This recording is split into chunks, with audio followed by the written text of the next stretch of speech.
আজকে আপনি যার সাথে বিয়ে করতে যাচ্ছেন ও আগে থেকেই বিবাহিত, আর ওর স্বামী আমি। কি? কি হলো জাহিদ, এভাবে চিল্লাচ্ছ কেন? ও শিট, অপু তোমাকে এখন কিভাবে যে বলবো। আজকে তোমরা বিয়ে করতে যাচ্ছি, কিন্তু আমি তো ভুল করে আমার মানিব্যাগটা বাড়িতে ফেলে এসেছি। তুমি তো জানো আজকে আমাদের বিয়ে, আর উকিল আমাদের জন্য অপেক্ষা করছে। 10টা যদি 10 মিনিটও লেট হয় উনি তো চলে যাবে। হ্যাঁ অপু, তুমি তো জানোই রেজিস্ট্রি অফিসে টাকা না দিলে আমাদের বিয়ে হবে না। এই জন্য আমাকে মানিব্যাগটা আনতে যেতেই হবে। হ্যাঁ, তা তো ঠিকই। অপু, তাহলে তুমি এখানে 5 মিনিট অপেক্ষা করো, আমি এক্ষুনি যাবো আর এক্ষুনি চলে আসবো। এই কাপড়ে এখানে? তুমি এখানে একটু সাইডে দাঁড়াও, তোমার ভয় পাওয়ার কোনো দরকার নেই। আমি 5 মিনিটে যাবো আর 5 মিনিটে চলে আসবো। আচ্ছা ঠিক আছে। ঠিক আছে অপু, তুমি এখানে দাঁড়াও, আমি এক্ষুনি আসছি।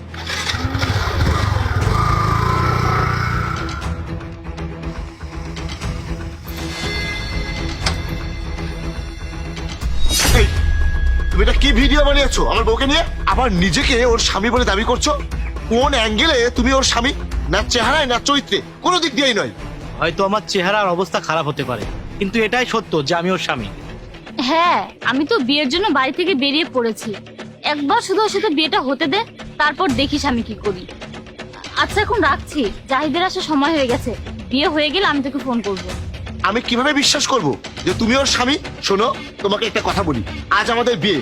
আমি চাই না তুমি এমন কোনো কিছু করো যাতে আমাদের বিয়েতে বাধা পড়ে। আমি এখানে কোনো বাধা দিতে আসিনি, আমি এখানে শুধু বাস্তবটা বলতে এসেছি। আপনার আমার কথা বিশ্বাস হচ্ছে না তো আপনি শুধু এখানে দাঁড়িয়ে দাঁড়িয়ে তামাশা দেখেন। আমি ওখানে যাচ্ছি আপনার হবু বউয়ের কাছে, তারপর দেখেন ও কিভাবে সব সত্য স্বীকার করে। শুধু দেখেন। ঠিক আছে, যদি তোমার কথা মিথ্যা হয় তাহলে কিন্তু আমার চেয়ে খারাপ আর কেউ হবে না। ঠিক আছে।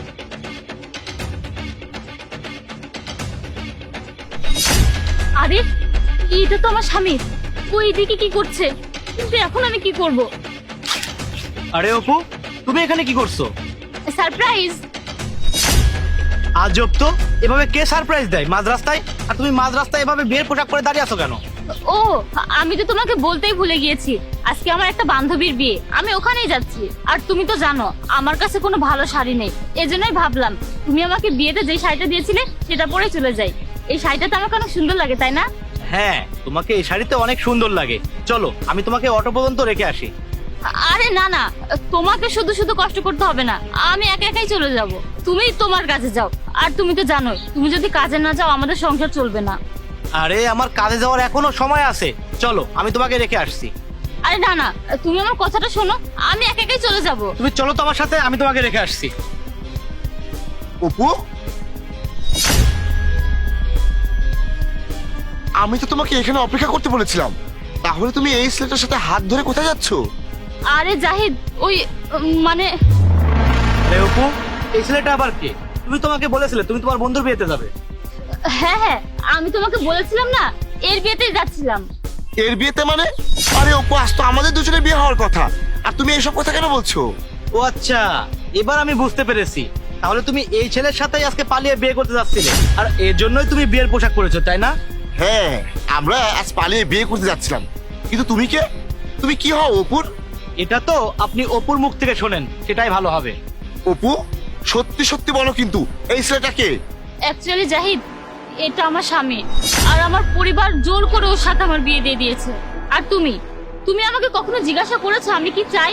আমি তোমাকে কখনোই ভালোবাসি না, আমি তোমাকে পছন্দও করি না, আর আমি তোমার মতো গরিব মানুষের সাথে থাকতেও চাই না।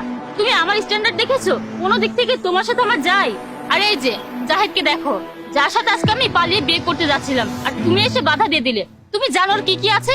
ওর 2টা বড় বড় বাড়ি আছে, অনেক গাড়ি আছে, তাছাড়া ওর অনেক টাকা পয়সা আছে।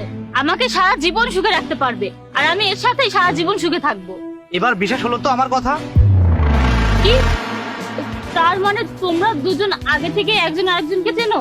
হ্যাঁ, ও বলেছিল ও তোমার স্বামী, কিন্তু আমি বিশ্বাস করিনি। কিন্তু এখন আমার বিশ্বাস হয়েছে যে সে সত্যিই তোমার স্বামী।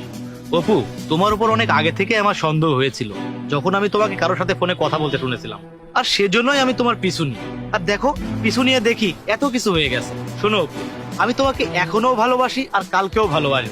যদি তোমার মন ঘোরে তাহলে চলে এসো, তোমার জন্য আমার বাড়ির দরজা সবসময় খোলা। জাহিদ চলো এবার আমরা বিয়েটা করে ফেলি। বিয়ে? তাও তোমার সাথে? আরে তুমি একটা বিবাহিত মেয়ে, এরপরেও যদি আমি তোমাকে বিয়ে করি তাহলে তো আমার চেয়ে বোকা আর কেউ না। আর এখন আমি খুব ভালো করে জানি তুমি আমাকে কেন বিয়ে করতে চাচ্ছ, কারণ আমার কাছে টাকা আছে, বাড়ি আছে, গাড়ি আছে, তাই না? একটা কথা শোনো, টাকা দিয়ে সবকিছু কেনা যায় কিন্তু ভালোবাসা কেনা যায় না। আর ওই ভালোবাসাটা আমি তোমার স্বামীর চোখে দেখেছি। তুমি এতটা ভুল করার পরেও তোমাকে সে আবার একটা সুযোগ দিতে চাচ্ছে। ওর থেকে আর কেউ তোমাকে বেশি ভালোবাসতে পারবে না। তোমার জন্য এটাই ভালো হবে, তুমি এখন তোমার বাড়িতে ফিরে যাও। হ্যাঁ জাহিদ, আমি বুঝে গেছি টাকা আর ভালোবাসার মধ্যে পার্থক্য কি। তুমি একটা কাজ করো, আমাকে আমার বাড়িতে রেখে এসো। হ্যাঁ ঠিক আছে, চলো।